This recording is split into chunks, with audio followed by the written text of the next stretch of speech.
going to be reading another crime story. Before we get started, while the app is loading, I just want to say something. I plan on doing a 1 hour crime story video. I'm actually recording it at the moment. But basically, what I'm gonna do is I'm gonna take some stories that I like, and I am just gonna record them, edit them, and put them onto my computer, where I will slowly put them together into one long video. An hour and a half. Who knows? But if you like that, let me know in the comment section down below. So I know if it's worth making or not. I might still make it even if some people don't like it, but yeah. Let me know if you want it. But today we're going to be reading the story of called "To Murder Do Us Part." I already read it once, and it didn't record. So this is a re-recording. Yeah, let's just jump on into it. It was 5:30 a.m. The night was still clear as the morning started to push through. All was silent, not even the birds were awake quite yet. Her footsteps were silent on the carpet as she made her way to the master bedroom. In the early morning darkness, she could make out the two sleeping forms. Her anger washed over her as she watched the couple sleeping without a care in the world. But her world had fallen apart, and it was their fault. They would pay. Elisabeth Ann Bisceglia, I'm assuming that's how it's pronounced, was born to be a wife and mother. She was raised in an Irish-Italian family where men went to work and women took care of the household. Her upbringing was very strict and very traditional Catholic. Betty was born on November 7th, 1947, and was raised in Estchester, New York. Estchester is a suburb about an hour from New York City. From an early age, her parents would repeat the same mantra. Go to Catholic schools, be careful with dating until you find a Catholic man. Support him while he works. Be blessed in your later years with beautiful grandchildren. Betty was a very smart and bubbly young girl. She loved telling stories with the perfect flair of drama. She was also beautiful and had her share of admirers. Betty graduated from Estchester High School in 1965. She went on to get an early childhood education degree from the College of Mount St. Vincent, a small Catholic women's school in New York City. There's a picture of her. At just 17 and a freshman in college, Betty met the man of her dreams. Daniel Thomas Broderick III was handsome, Irish Catholic, and a pre-med student at the University of Notre Dame. There's a picture of him. He was the perfect prince in Betty's fairy tales. The couple dated for 3 years before getting married on April 12th, 1969. There's some wedding pictures if you want to see them. Upon return from their honeymoon, Betty learned she was pregnant with their first child. Their daughter Kim was born in 1970. It was quickly followed by daughter Lee, born in 1971, son Daniel, born in 1976, and son Rehat, I'm assuming that's how you pronounce it, born in 1979. During this time, Dan graduated with his medical degree from Cornell University and immediately enrolled at Harvard Law School. His plan was to be a medical malpractice attorney, so he wanted as much education as possible in both fields in order to be the best. While Betty was having the children, she was also working to pay the bills. With Daniel in school full-time, it was up to Betty to make money. She fully supported her husband and family for the next several years. She was the main provider with jobs selling Tupperware and Avon. While Dan graduated with his law degree, He was offered a job as a prestigious law firm in San Diego. The family moved across the country to a new town and whole new life. Their living status changed overnight, with a plentiful amount of money coming in from Dan's new job. Betty was able to quit her various jobs and focus on staying home and raising the kids. Dan worked long hours while Betty shuttled the kids from school to soccer games and dance lessons. They were the all-American family. Betty was in heaven. She had amazing children and a successful, handsome husband. There's a picture with Betty and her kids. And there's a picture of the whole family. They attended parties and wore designer clothing. They owned a beautiful, huge house. Here's some photos. In 1978, Dan started his own law firm and had immediate success. Betty was proud to be the wife of the top medical malpractice attorney in San Diego. She glowed with pride at her shared success. After all, if not for her support, Dan wouldn't be where he was. But Betty's fairy tale was about to fall apart.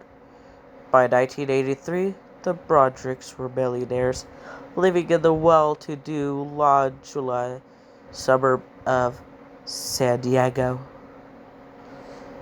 They drove expensive cars and went on fancy vacations.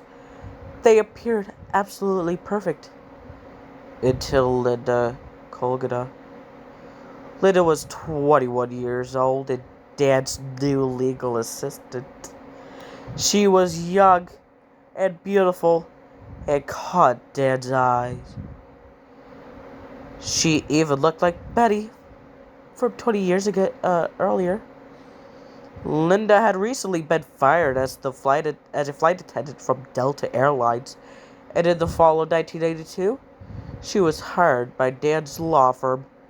By October 1983, Betty started to suspect that Dan was having an affair. She was right. For years, Dan denied the affair with Linda, but Betty knew the truth. The late nights, the private phone calls, the beautiful assistant. But Betty wasn't going to give up. Oh no. Her marriage may be falling apart, but she would still fight for it. She worked too hard to make her dreams happen. Dan was just going through a midlife crisis, and he needed help to reset. Betty lost weight and got plastic surgery. She changed her wardrobe. She changed her hairstyle. She changed everything that Dan told her was the problem. She wasn't going to let a little fling derail the life she built. On November 22nd, 1983, Dan's 39th birthday, Betty went to her office with dozens of roses and a bottle of champagne. She was going to surprise her husband and show him how much she still loved him. But Dan was gone, and so was Linda. According to the receptionist, the pair had left for a birthday lunch and never returned. Betty froze. Her life for the 14 years flashed before her eyes. Betty did everything she was supposed to do as a wife and a mother. And the minute Dan became wealthy and successful, he traded her in for a new model. Betty snapped. Betty returned home and yanked all of Dan's clothing from the hangers. She tossed them on the grill and lit a match. She watched his expensive, pretentious designer suits go up in flames. If he wanted to move on from her and their family, she was going to make it as difficult as possible. The whole time Dan was denying the affair, he was actually laying the groundwork for leaving Betty. Dan was in love with Linda and he wanted a divorce. Here's some photos. In February of 1985, Dan packed his things and moved out of the house.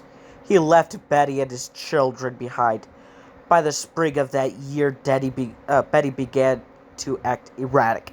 She had hoped that with Dan being on his own, he would quickly realize how much she did for him and how much he needed her in his life. But she was proven wrong, as Dan seemed to be just fine. Outraged, Betty began to make a series of mistakes that would eventually lead to her downfall. One day, Betty drove her oldest daughter, Kim, to Dan's new house and dropped her off unannounced. Dan was not home at the time, and Kim had no way of getting into the house. Betty drove off with her daughter stranded on the front stoop. Over the next few weeks, Betty would repeat this with the other children, one by one. As the divorce proceeding began in September of 1985, Dan used these actions as proof of child abandonment and won sole custody of the children. If Betty thought things were bad, losing her children due to her own behavior was worse. The divorce continued to get ugly as Dan did his best to refuse negotiations with regards to alimony, and Broderick versus Broderick became one of the most famous divorce cases in the whole United States. It highlighted the role many wives at the time played in the success of their husbands' careers. The marriage may have fallen apart, but wasn't Betty due some support of compensation for the years of supporting her husband while he pursued his career?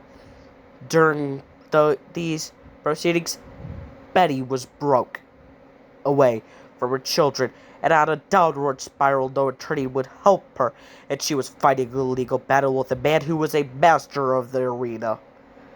Betty was at her breaking point. She lost all sense of reality and began to act even more irrational. She was calling Dan's house at the hours of the day and night. She would leave obscene and threatening voice messages. Fuck, come get the kids. I want to get rid of them, but I don't like driving to their shit neighborhood. Hurry up, come get them. You're like a slug with a fancy tie on. Too low to kick and too wet to step on. The more Betty lashed out, the more Dan responded with calm, legal countermeasures like restraining orders. It was a nasty fight, but Betty was the only one getting down and dirty. In January of 1986, Dan hit Betty with his worst. Dan purchased a new home for Linda and the kids. At the time, Dan sold Betty's house, the house she had built with Dan and their children, and he gave her none of the proceeds from the sale. Betty stormed over to Dan's new house and demanded half of the sale, but Dan threatened to call the police if she didn't leave his property. Betty suddenly got quiet and calmly walked to her car, but instead of leaving, she rammed the car to the front door of Dan's house. Betty was arrested and involuntarily committed to a psychiatric hospital, where she stayed for 3 days. The fight dragged on for 3 more years until the divorce was finalized on January 30th, 1989. The terms were in Dan's favor. Betty was denied the $300 a year alimony she requested and lost custody of her kids. It was over.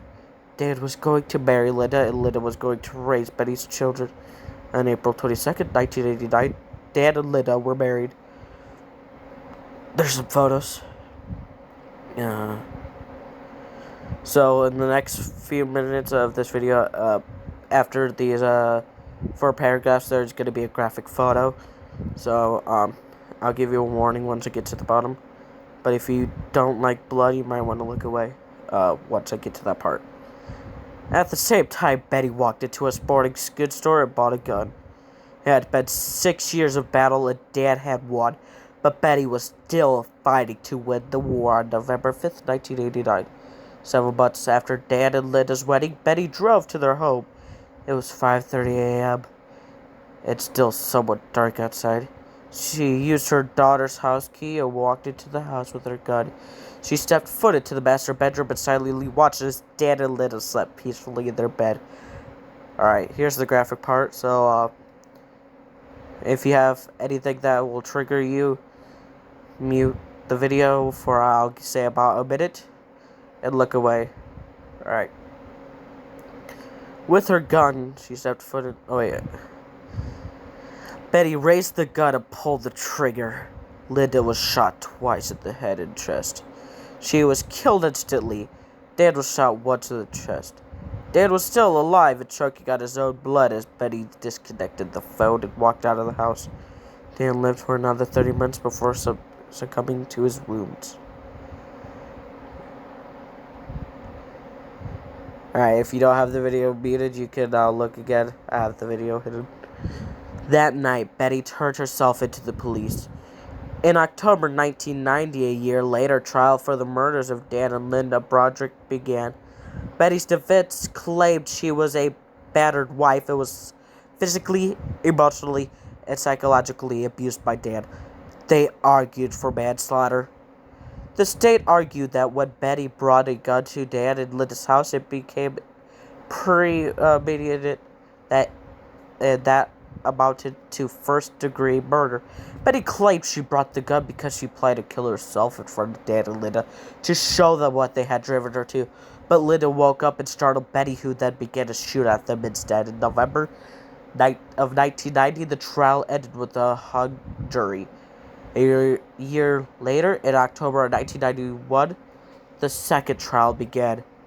With renewed favor and lessons learned, the section successfully portrayed Betty as the aggressor and planned murderer. In December of 1991, the jury came back with a different verdict. Betty was guilty of 2 counts of second-degree murder. The judge sentenced her to the maximum 32 years to life. In 2010, Betty was eligible for parole. She continued to deny wrongdoing and would acknowledge her responsibility for the life she took. She was denied. She was denied parole in November of 2011 and January 2017.